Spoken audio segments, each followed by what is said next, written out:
Have you ever wondered why most of us radiologists get no feedback on their reports, like ever? A doctor in London once told me a little secret. He confessed that when a report of a radiology exam comes in, before reading it, he looks for the name of the radiologist who wrote it. And if he doesn't recognize that name, he ignores the report completely. If that sounds harsh and even irresponsible, you must understand this. This orthopedic surgeon had read through thousands of radiology reports from random radiologists that gave him nothing of value. So if you're a radiologist and you felt like clinicians ignore your reports, you are probably right. Your hard work is being brutally ignored. But why? And more importantly, how can you fix that? How can you be the go-to radiologist clinicians not only read but actually want? In this video, I will show you how you can achieve that, and it might be easier than you think. And to do that, I'm going to tell you a little story. A story that will reveal the 3 main mistakes radiologists do to make their reports useless, how to avoid making those mistakes, and the simple strategy I use to make sure my referring clinicians find my reports essential to their clinical care.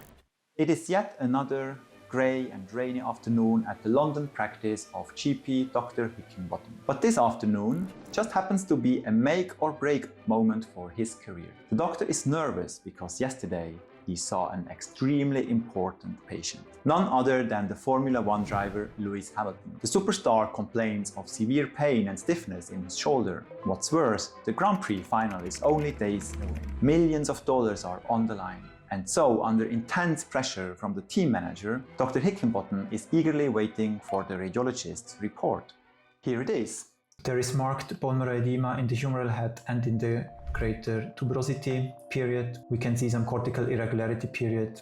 There are 2 cystic lesions inside the bone marrow edema with 6 mm and 5 mm respectively. Period, some fluid in the bursa, period, mild joint diffusion, period, new line, impression, colon new line, bone marrow edema with 2 cystic lesions in the humeral head, period, some cortical irregularity, period. Next case. Hello? Dr. Hickenbottom here. Did you write this report? What are these lesions? What the bloody hell? Do you have any idea what you're talking about? No. No, look here. This would be like if my 10-year-old wrote to me, "Dad, there's liquid on the floor. What does that mean? What does that tell me? Is the leaky pipe? The dog pee? Did you stab your brother again?" You know as well as I do, there could be a million reasons for liquid on the floor, or as you call it, lesions. Try harder next time, chap, okay? Puh. Idiot. Can you guess why that report made the doctor so angry? Not only is it the most common mistake radiologists make, but it's also the easiest to fix. I recently asked on LinkedIn what radiologists do that really frustrates clinicians, and this was the most commonly provided answer. It is when the report is just all description, with no interpretation, no diagnosis, no conclusion, nothing. And this is how you can fix it. Make sure you don't just repeat or summarize the description in the conclusion, but provide an actual interpretation of your findings. This step alone could save many useless reports, but fixing this alone will only get you so far. Now let's check in with the next radiologist that got the MRI for a second opinion. There is marked bone marrow edema in the humeral head and in the greater tuberosity period. Inside the bone marrow edema, there are 2 cystic lesions of 6 and 5 millimeters respectively, period. There seems to be some form of cortical irregularity and some fluid in the bursa subacromialis subtaltidia, period, new line, impression, period. The edema in the humeral head and the 2 cystic lesions show a broad differential diagnosis, period. We have to think about a subacute infection with subacute osteomyelitis and intraosseous abscess formation, period. Differential includes also post-traumatic change, period. Another differential would be a bone marrow disorder, as in a myeloproliferative disease with infiltration of the bone marrow, such as lymphoma or leukemia, period. A primary neoplasm of the bone can also not be excluded, like a chondroblastoma. Oh, there are 12 pages of this! My God, this is completely useless. It's like an indecisive weather report. It might rain tomorrow. Might be sunny. It could be cloudy, or it might rain. This tells me nothing. Fudge. Now I need to send off the MRI for a third opinion. Did you catch the problem here? It's pretty obvious, right?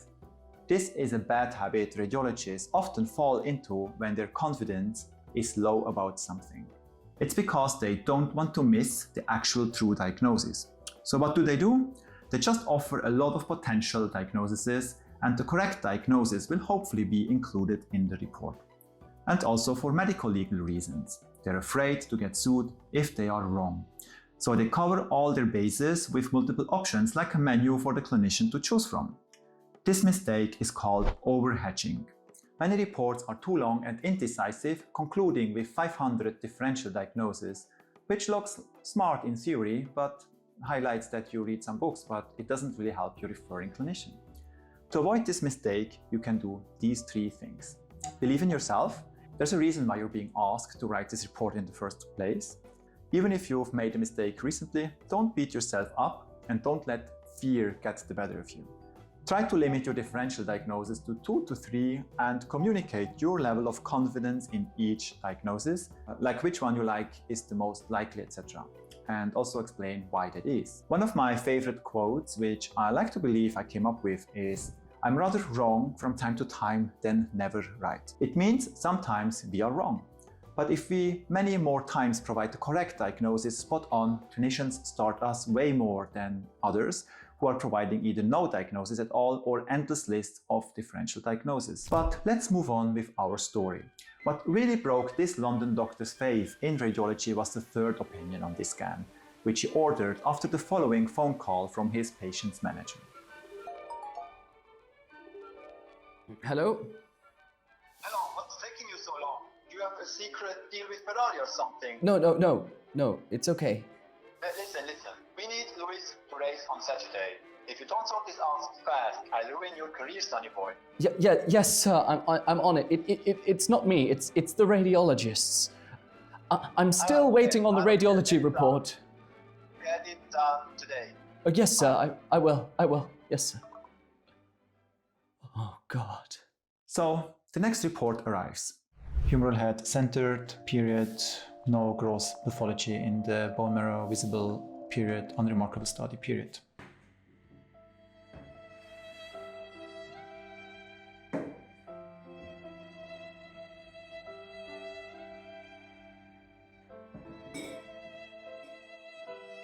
Don't miss the relevant finding.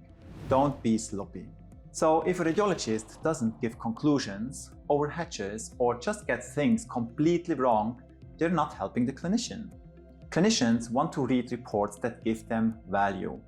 But what is value? It is when a report helps them with clinical decision making, for example by either excluding something or confirming something.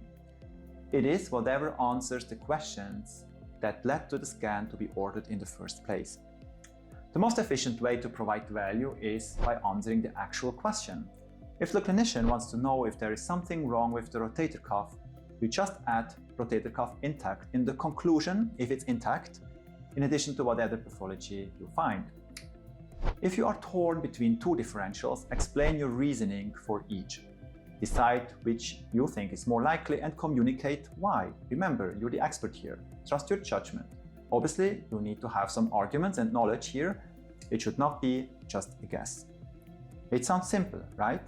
But can you put it into practice? Click on the case in the description below if you want to try it and check the case for yourself. In the comments, let me know how you would have diagnosed Lewis Hamilton, and I'll tell you if you could have saved him.